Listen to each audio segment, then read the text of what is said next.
Hi, good morning. So today is Thursday and today mag-video tayo dahil ngayon yung first day ng swimming classes ng mga bata. But unfortunately, mamaya hindi makakasama si Jamie kasi may pasok siya. And ako nga, medyo magmamadali lang ako mamaya pag-uwi dahil 5 p.m. yung tapos ng trabaho ko. And then yung swimming class kasi nila 6 p.m. magsa-start. Usually mga 30 minutes yung biyahe ko from trabaho hanggang dito sa bahay. So mamaya magmamadali ako. And then pagdating dito, siguro susunduin ko lang sila tapos diretso na kami dun sa swimming class nila. Enzo, are you excited? I really want to swimming lessons with. Yeah. How about you? Are you excited na? Huh? With what? Swimming lesson. That's the second time. Mommy, beach is coming. Yeah, let's go. Who's gonna protect the house? Let's go.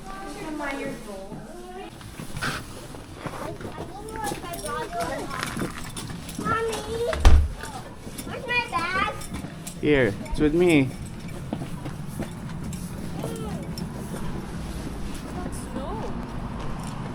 I hit myself. Bye. Is my bag heavy? I didn't know that. I bring the Ito, pillow. ina-attend nun pala si Enzo ng birthday party. Kailan ba yun? It's January 25.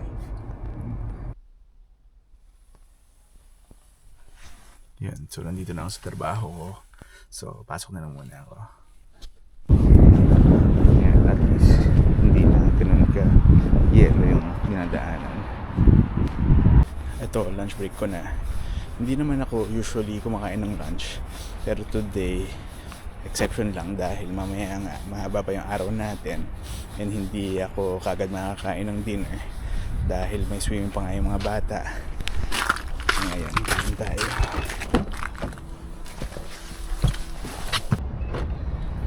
Yeah, so nagtanggal muna tayo ng jacket dahil for some reason medyo mainit today. Nasa 6 degrees. So dito tayo ngayon kakain sa may Osmos. Usually doon ako kumakain sa tabi lang nung pinagtrabuhan ko. Pero cash kasi yung mode of payment doon. Wala akong dalang cash kaya dito muna tayo. So ito yung pagkain natin today.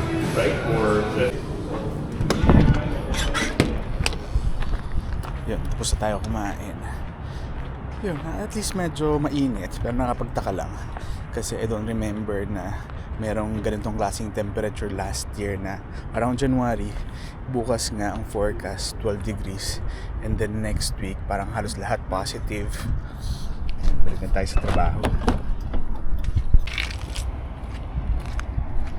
So, balik na ulit tayo sa trabaho.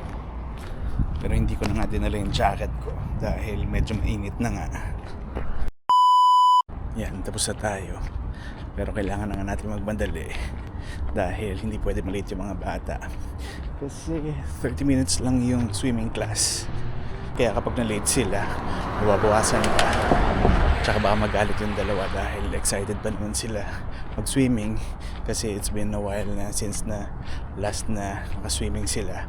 Kasi diba dapat nga nung nagpunta kami doon sa hotel, magsiswimming sila. Kaya lang under renovation. Isa tayo. Where's mommy? At work.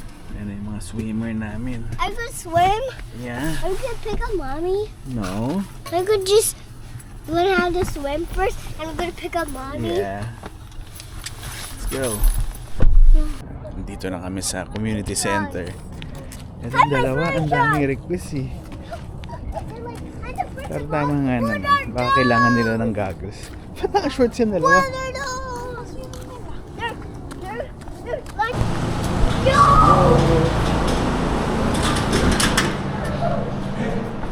What did you learn today? Huh?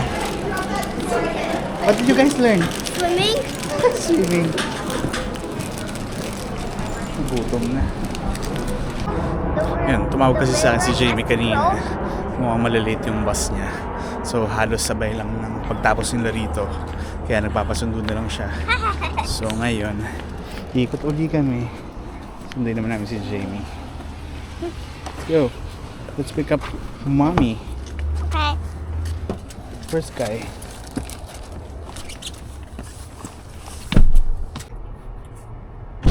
si Matam. Hello!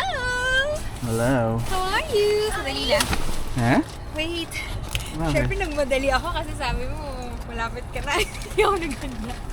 Ano, kain lang tayo sa labas? Sige, saan? Gutom na ako eh. Sa phone na lang? Hindi. Ay, saan sa Tremendos eh. Oh, sige. Okay, good. Let's go. Sandali. May jacket ka pa, init. Ha? Wow. Canadian yan. Oo nga. Very nice nga yung weather today. Sige na. Pati bukas.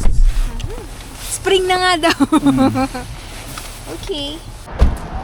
So, dito kami kakain sa may Tremendos. Actually, ako, third time ko pa lang din kakain dito.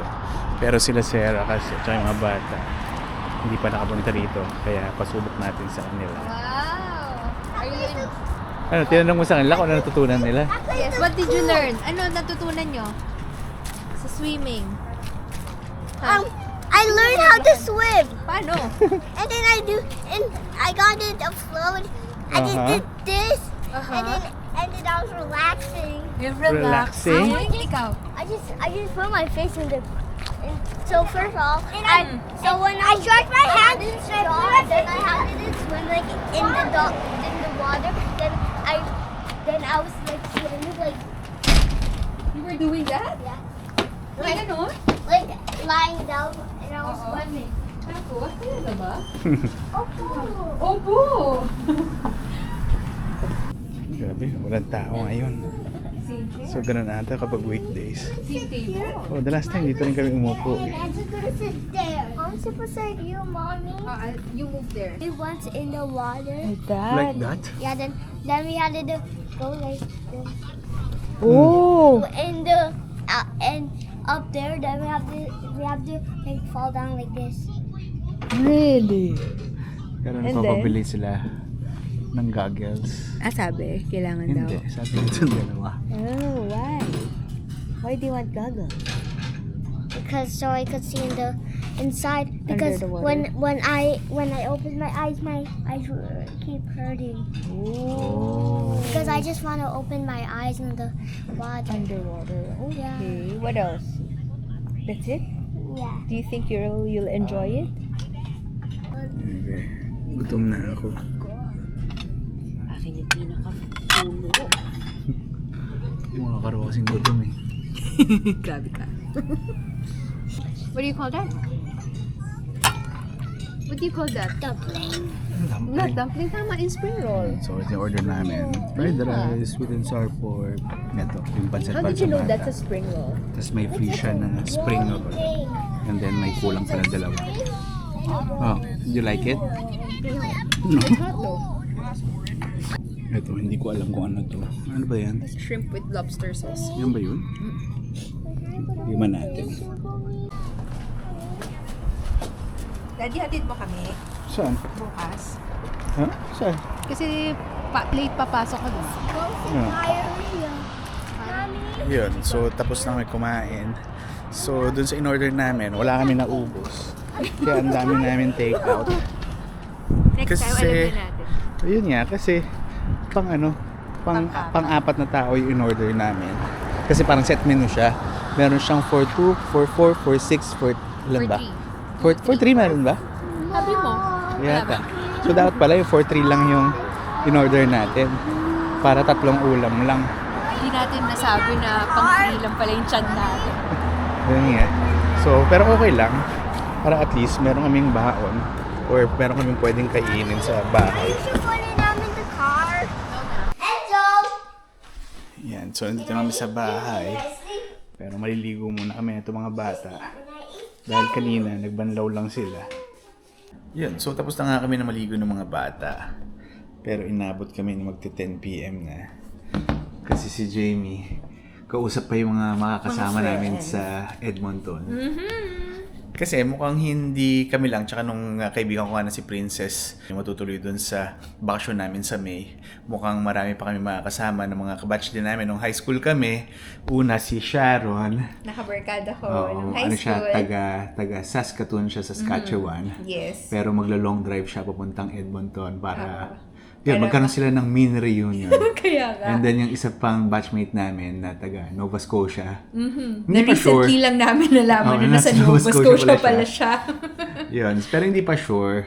Baka makasunod din siya. Pero magpapaalam siya dahil matagal pa eh. May pa eh. Yes. Sana makasama para masaya, di ba? And syempre, bago makalimutan, dahil kanina nga nabanggit sa akin anak ni Sharon, i-shoutout nga daw siya, si Tio, tsaka si Toby. Yun, shoutout sa inyo. And another thing, bago ko rin makalimutan, gusto ko rin magpasalamat kay Miss Verna dahil kanina dumaan siya dito sa bahay. So, may mga blessings na naman siya na binigay sa amin, particularly kay Sarah. Tapos ngayon, may natanggap kami na cheque. Reward coupon eh. Hindi siya cheque. So, pwede mo siyang gamitin. Yun ang hindi ko alam. Kung paano siya ginagamit kasi first time natin makatanggap nito. So, Yun. So, kung alam nyo kung paano gamitin dito or kung anong dapat namin gawin dito, please feel free lang na ilagay sa comment section. And yun, kanina sa swimming nga nila, mukhang nag-enjoy naman yung mga bata. yes, super sila nag-enjoy. Tapos tinatanong nga nila ako kung magtutuloy-tuloy daw ba yun? Kung next week, meron na naman daw ba silang ulit swimming kasi nag-enjoy nga sila. Next week, meron uli. Pero yun, gusto ko lang sabihin kay Jamie kung ano yung mga kailangan pa namin improve dahil first time nga namin na pinag-swimming yung mga bata in-enroll sa sa Learn to... Ang tawag dyan? Swim for Life. Swim for Life. Sa community Level 1 center. sa community center. Level 1, yeah. Yun. So, kanina okay naman siya. Pero siguro, on my end, kailangan baka next time, on the dot na lang kami dadating. Dahil yung mga bata, kapag nakakita na ng tubig, gusto na lumangoy. Pero since yung schedule nila, 6 p.m. pa. So, 6 p.m. pa sila pwedeng So at least talaga maybe mag-swimming. 5 minutes prior or 5 to 10 minutes. Tsaka lalo na ngayon na alam na nga namin yung gagawin. Kasi kanina, kaya lang naman ako nagmaaga dahil hindi pa namin alam kung anong gagawin. Tsaka first time. It's first day nila Yeah. to attend. Tsaka thankfully nga din, andun si Madam Roda. Oo.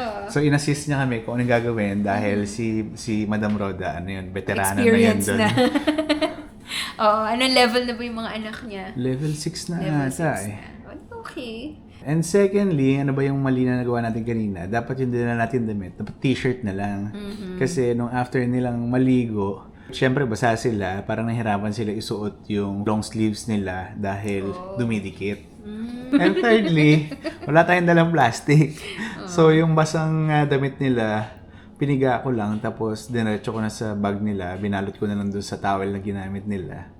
Patapos ako sa work, sabi ko, shucks, hindi ko ata nilagyan ng plastic. Sabi ko, sana naisip nilang maglagay ng plastic doon. Pero unfortunately, hindi. So, okay lang. Charge to experience. First day high. Yeah. Hindi natin alam. Actually, tapos nagpapabili din sila sa'yo ng goggles. Goggles. Pero hindi ko alam kung kailangan ba dahil yung mga kasama naman nila doon, yung iba, hindi naman naka-goggles. So, tingnan lang natin. Yun nga lang, wala ka kasing makikitang instruction doon sa website kung ano yung kung ano man kailangan i-expect dalhin. mo. Okay. Kumbaga wala siyang ganun. So far, it's a good experience naman para doon sa mga bata. Nag-enjoy naman sila and very excited na nga sila doon sa next session nila which is Thursday nga of next week. So ngayon, magpapahinga na kami dahil may pasok pa uli kami bukas. May pasok ka ba? Meron. Late lang yung pasok ko. Start ng shift ko is 12 o'clock tomorrow. Okay. 12 to 8 ako. Pero ako, kailangan ko na matulog dahil ako, maaga pa rin yung pasok ko. So siguro, nandito na muna uli. So again, thank you for watching and I'll see you in my next video. Bye!